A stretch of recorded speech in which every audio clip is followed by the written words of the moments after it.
你知道吗？现在日本人的平均年工时已经比美国平均还要低10%左右的。这个新闻要是放在昭和年代说出来，大概会被当成日本又赢了的段子，但是在今天这是事实。然而在大部分人的印象中，日本人不还是加班挺严重的吗？普通日本公司的标准工时设计也比普通的欧美公司高呀，这也是事实。甚至呀，这几年官方统计的过劳事件还是在连续创新高。有些公司是时代变了，他们也跟着变，但也有些公司是时代变了，他觉得他妈的得跟时代狠狠地干一架。在2015年的圣诞节，东京一位24岁的女孩从公司宿舍一跃而下，她是日本某个媒体巨头的年轻社员。在过世前的1个月呀，她的加班时间超过了105个小时。她生前最后发布的推文，大概意思是每天都工作20个小时左右，已经不知道自己为什么活着了，想想觉得自己可笑。她的上司也曾当面质问她，你的存在价值是什么？她的母亲后来在采访中还证实了她在公司遭遇的严苛规则制度。其实该公司在90年代也有一次因为员工耐不住超长加班寻短见而成为了火爆话题。今天呢，我们不聊这些悲剧的劳动者，来聊聊发生了这种事情之后会对打工人的对立面，也就是公司，尤其是对这位寻短见员工的上司有什么影响。这里是花散里，喜欢这样的内容别忘了先点赞订阅哟。这可是我的拿手话题。现在公司的中层培训大概有一半都是不准压力下属什么的，搞得我的压力很大呀。先说公司侧，那个时候呢，法律层面对于这种事的惩罚并不高。2017年，东京的法院就此案作出判决，公司因为违反劳动基准法被罚款50万日元，这也是没有办法的，说到底还是自寻短见，所以也就作为劳务纠纷判决了赔偿加班工资这样而已。该公司是知名的高起薪工资，50万日元大概也就是这位员工生前1-2个月的工资吧，和该公司1年上百亿的营收相比，简直就不值一提。但是这种事呢，对于公司的打击通常都是在社会舆论层面，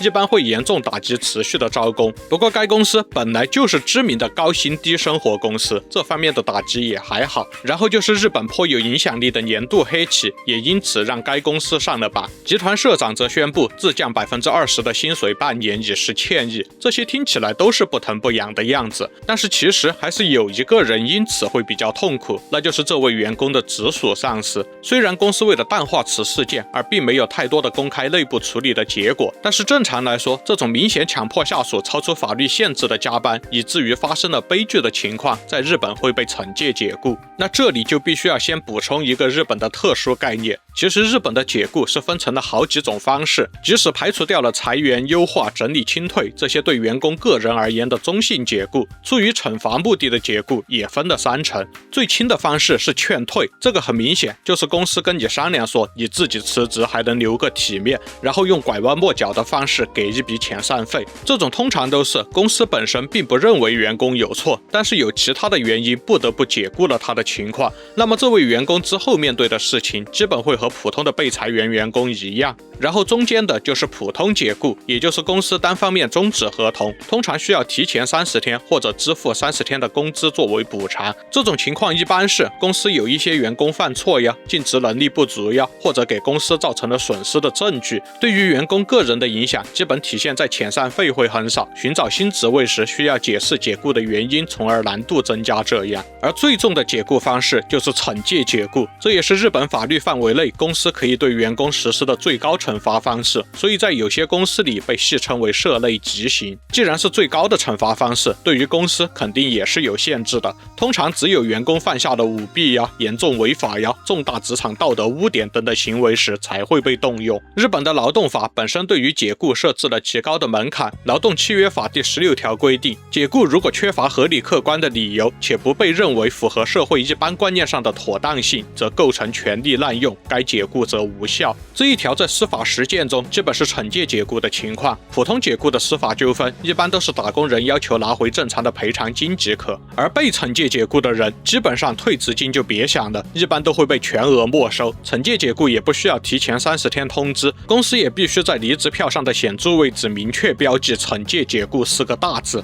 这4个字会跟一辈子。去下一家公司面试时，人事看到离职票就知道了。如果简历上写因个人原因离职来遮掩，在一些禁止背景调查的县可能短暂可行，但是这算重大履历造假。等新公司发现你曾经被惩戒解雇，新公司就有权再惩戒解雇一次拿着2个惩戒解雇经历的打工人，基本是不太可能再找到正常工作了，可能就只能去做重体力活或者长期阿鲁拜托了吧，还不如犯个更大的错，直接刑满回归，重新做人呢。现实中当然也有很多受贿呀、挪用公款呀之类的严重职务犯罪引发的惩戒解雇，不过最近这些年被惩戒解雇的数据中占了绝大多数的就是帕瓦哈拉，也就是职权霸凌。厚生劳动省2024年发布的数据称，2020年之后有过被霸凌经历的劳动者比例大概是20%，只是其中的绝大部分都没有严重到超越个人恩仇的程度。日本各地的劳动局在过去1年能够收到5万份左右的职权霸凌咨询，2021年之后这一数据开始快速增长，每年都刷新了历史最高纪录，现在已经快到每年8万份了。所以这2年比较爱惜羽毛的巨头们都非常注重职权霸凌的问题。像我所在的公司，过去的管理者培训最常见的是信息保护相关的话题，去年开始一大半都变成了防止职权霸凌的培训。当然到底有多重视这种事，还是看公司自己的风格，而且在大企业工作的毕竟还是极少数打工人，而中小企业中的情况就糟糕很多了。大企业至少还怕名声受损，中小企业很多时候那就是脸都不要了。其实日本的政府统计也发现，遭遇了职权霸凌的劳动者中 36.9% 都选择忍气吞声，还有 53.2% 的公司在中下层发生了职权霸凌，并且 HR 或上层得知了之后依然无视了事件。近年还发生了好几起前员工在工作经历分享平台上暗示前公司存在职权骚扰问题，结果被公司起诉损害名誉的案件，而且还都是公司败诉，显然是想用这种方式给整个市场想要反抗的劳动者施加压力。而对于公共管理者而言，在这些中小企业中，到现在超长加班和无偿加班的问题都还很严重，那相比起来职权霸凌都可以算是要延后再处理的事情了。更重要的是，现在这些职权霸凌的加害者很多都是在昭和文化依然很强的时候进入职场的，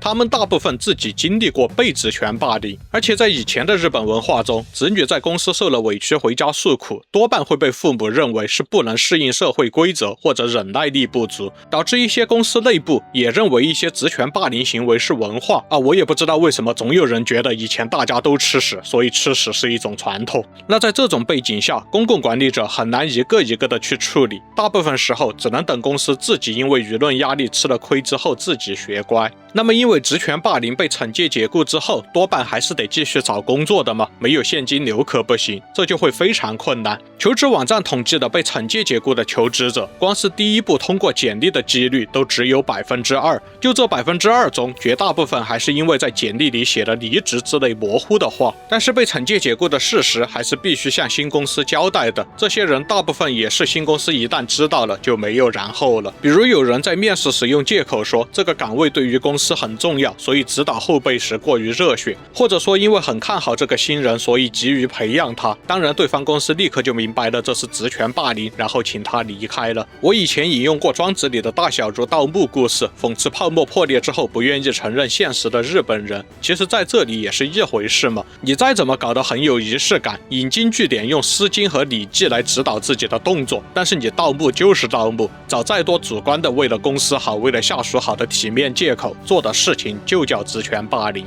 那正常的工作太难找，但是没有工作就没有收入又不行，所以被惩戒解雇的人很多就只能去做边缘的工作，比如去建筑工地当作业员呀，去歌舞伎厅当拉客仔呀，或者去非法产业的公司里啊。对，拉皮条就是这种人才会去的工作。我也不知道为什么一些中国房产中介会觉得自己的拉皮条经历很光荣似的。那运气好的惩戒解雇者找到了新的工作，通常也是被小公司招聘进了无关痛痒但是又需要更新的岗位上去。有机会职权霸凌别人又引发了严重后果的人，通常都是中层偏上的管理者了，年龄也都到了40-50岁。在日本，年龄这么大还跑去做基础岗位的，基本就是要么职涯几乎等于没有的社会落魄人物，要么是时运不济，职涯的某一时刻被调进了冰河期世代的群体中，还有就是到了前公司的放养年龄而不服降薪后的工资。不管是哪一种，大家都知道几乎不可能翻身，在新的公司里也不太可能过得多愉快。当然了，对于被惩戒解雇的人来说，能混进这3种待遇也已经算是洗白身份了，至少被当成了一个没用的人，会比被当成一个有害的人轻松了。也有些被惩戒解雇的人已经在过去的职业生涯中存了不少的钱，直接跑去泰国或者菲律宾低成本养老去去了啊！你可能会觉得这么边缘的群体是不是我编的呀？还真不是，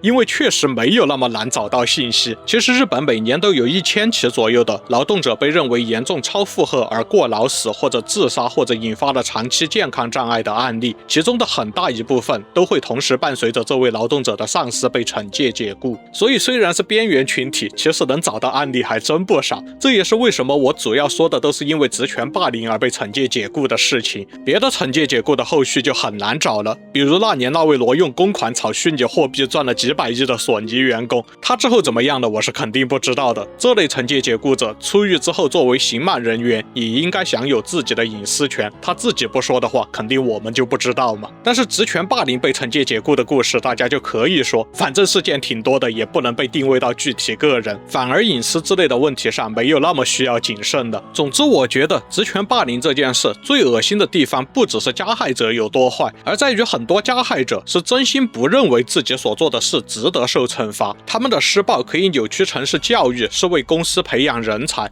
他们相信下属不会保留证据，公司也不会因为这点小事就和自己较真，这种自我说服一旦完成了，人心中的恶念就难以被抑制。受害者也一样，被骂了不敢吭声，回家倾诉被父母说忍忍就好，然后以肉适阴，阴郁制，久而久之自己也觉得这就是社会规则。等到有一天自己当了上司，他会下意识地复制同样的模式，不是因为他想伤害别人，而是因为他只学会了这一种和下属相处的方式。这不是日本独有的问题，以前我做过的其他日本职场的视频中，经常弹幕里说这不就是我的公司吗？对呀，差别只是一个叫帕瓦哈拉，另一个叫职场 PUA。 在公司的管理者培训中，有一个我记忆很深的故事，有一位过劳死劳动者的母亲在做笔录时说，每当儿子说工作难受的时候，我总是让儿子再坚持一下，如果那个时候我让他辞职，他现在可能还活着。同时我也在想，难道父母不建议辞职的话，自己就不会辞职了吗？难道是因为收入太低，害怕没有父母同意的情况下辞职的话，父母不给支援就活不下去了？现在回想起来，很久以前我待过的某公司是有明显的帕瓦哈拉问题的，而且就在我的部门中，但是好像上司测试我的反应之后就没有做更多了，可能和我的性格有关。反正我现在看到日本平均工时下降，日本平均工资上涨时，想到的是我应该要求减负和加薪，不给的话就实施跳槽，而不会去幻想公司应该会顺应趋势调薪改制。毕竟我可不知道统计机构是怎么统计的，所以趋势是不是这样我不知道。但是你既然这么说了，那作为要求减负加薪的借口，我就先笑纳了。都看到这儿了，别忘了点赞、订阅、硬币还有热推呀！我们下期再见。